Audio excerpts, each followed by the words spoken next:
Pauri Lok Sabha seat पर सियासी fight tight है और अब अनिल बलूनी से गणेश गोदियाल ने कुछ सवाल पूछे हैं, साथ ही अपने मुंबईया होने की पूरी कहानी भी बताई है। अगर कांग्रेस के समय रोजगार उपलब्ध था तो सन 78 में गणेश गोदियाल मुंबई क्यों गया? मैं आज मालधन की इस पवित्र धरती से, कांग्रेस के इस मंच से बड़े भाई रणजीत रावत जी के समक्ष और तमाम कांग्रेस जनों के समक्ष इस बात को कहना चाहता हूं कि ये गणेश गोदियाल सन 78 में अगर बंबई गया तो उस समय मैं राजकीय उच्चतर माध्यमिक विद्यालय पैठानी, जो मेरा गांव है, वहां से कक्षा 8 पास करके गया। गरीबी थी, इसको कोई अस्वीकार नहीं कर सकता। मेरे पिताजी रेलवे में चपरासी की नौकरी करते थे, लेकिन समय वो था कि मेरे पिताजी को पकड़कर रेलवे में नौकरी लगाई गई, ऐसा रोजगार मिलता था। पकड़कर कि चल भाई नौकरी करनी है, और कई नौकरियां छोड़ी सरकारी, और वहां पसंद आ गया उनको रेलवे में पसंद आ गया तो रेलवे की नौकरी लग गई। मैंने जब कक्षा 8 पास किया, ये सच है, मैं अपना परिचय भी साथ साथ में दे रहा हूं, ये सत्य है कि मैं बचपन से सपने देखने वाला बच्चा था। मैं कैसे सपने? सो के सपने नहीं, जाग के सपने। अगर मैं जगा हूं तो मैं सपने देखता था कि मैं ये बनूंगा, वो बनूंगा, बहुत कुछ करूंगा, इलाके के लिए भी करूंगा, अपने लिए भी करूंगा, सबके लिए करूंगा, ये सपने देखता था। और एक बार हमारे गांव के बगल में गुरदौड़ सिंह पट्टी में एक नाई गांव है, और नाई गांव के मेरे मामा प्रेमलाल जी, अब स्वर्गीय है, दिवंगत हैं, वो आए थे, मेरी बुआ के पति, मतलब हम लोग फूफा नहीं बोलते, मामा ही बोलते हैं। तो वो आए थे और मैं उनके साथ कोटद्वार के रास्ते बंबई चला गया। जब वहां गया तो हम लोग झोपड़पट्टी में रहते थे, घाटकोपर में कामराज नगर एक झोपड़पट्टी है, आज भी है, हम वहां रहते थे।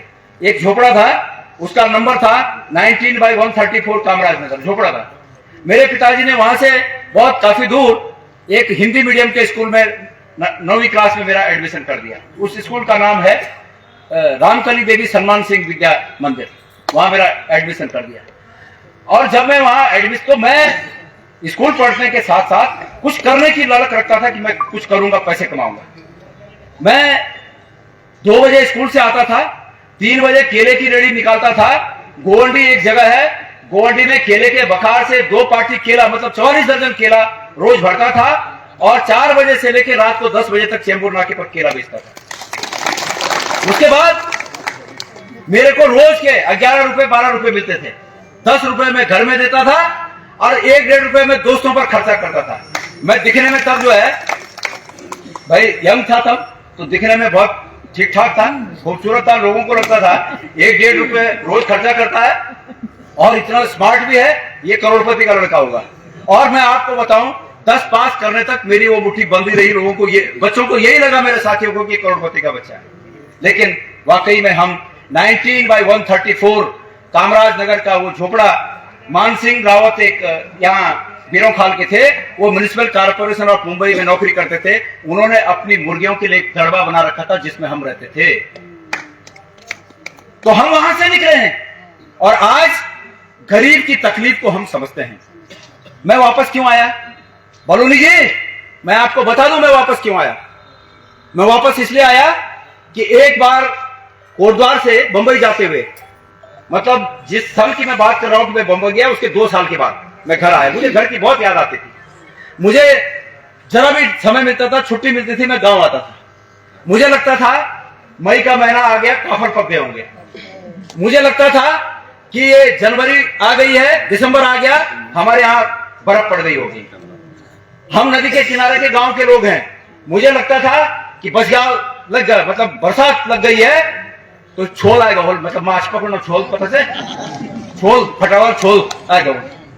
जो लोग नहीं समझते उनको बता देता हूं, जो हिंदी जानने वाले लोग हैं, कि बरसात में जब नदी आती है हमारे यहाँ तो मछली पकड़ने के लिए दौड़ते हैं लोग। तो मेरे को वो याद आती थी। मुझे ऐसा लगता था मैं कब जाऊं।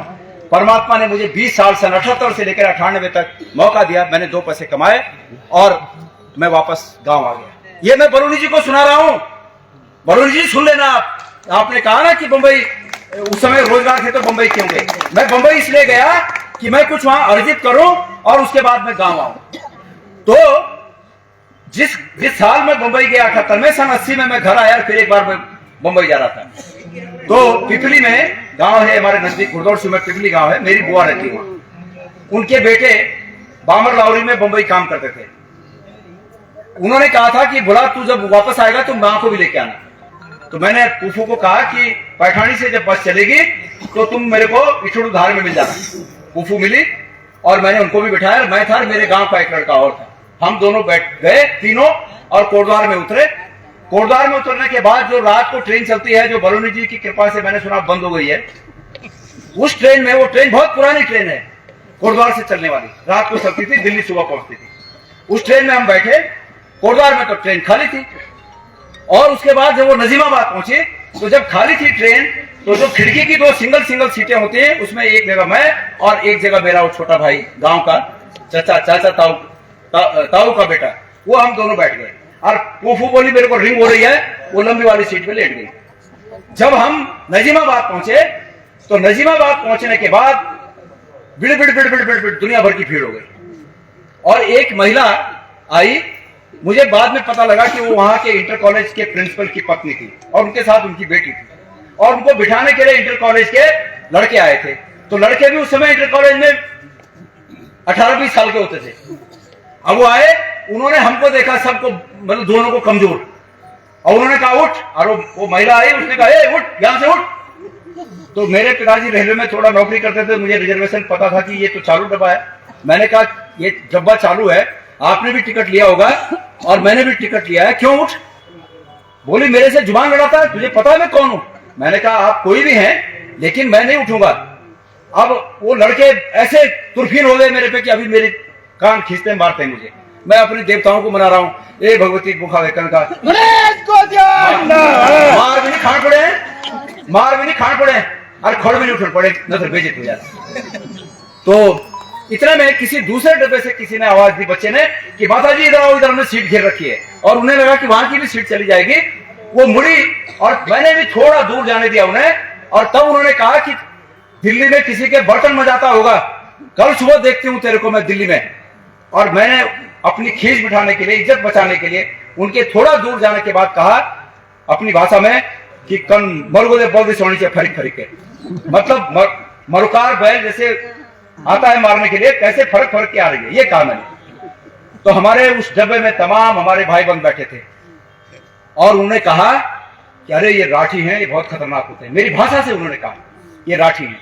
और मैं आपको भगवान बद्रीनाथ की कसम खा के कहना चाहता हूं, ये मेरा उस दिन का संकल्प है कि हे परमेश्वर, तो मुझे ऐसे दिन दिखाना कि मैं ये जो आज पिछड़ापन और अज्ञानता का प्रतीक ये राठ बन गया है, मैं इस राठ को ज्ञान का प्रतीक बना सकूं। और इसमें यहाँ पर बहुत से ऐसे लोग हैं, भाई बचन सिंह पटवाल जी हैं, नैनीडांडा से रावत जी हैं, वो गोवर्धन भाई जो वहां से चिल्ला रहे हैं, ये मेरे इलाके के लोग हैं। ये जानते हैं कि गणेश गोदियाल ने सन 78 से लेकर 98 तक जो धन अर्जित किया बंबई में रहकर, उससे आकर गांव में, अपने गांव में, राठ में अपने संसाधनों से डिग्री कॉलेज बनाया। गणेश गोदियाल की मुंबई वाली ये पूरी स्टोरी सुनने के बाद अनिल बलूनी क्या जवाब देंगे, इंतजार अब इसका भी है, क्योंकि मुकाबला बलूनी वर्सेस गोदियाल ही है और पौड़ी की जनता को तय करना है कि उनका सांसद इस बार कौन बनेगा।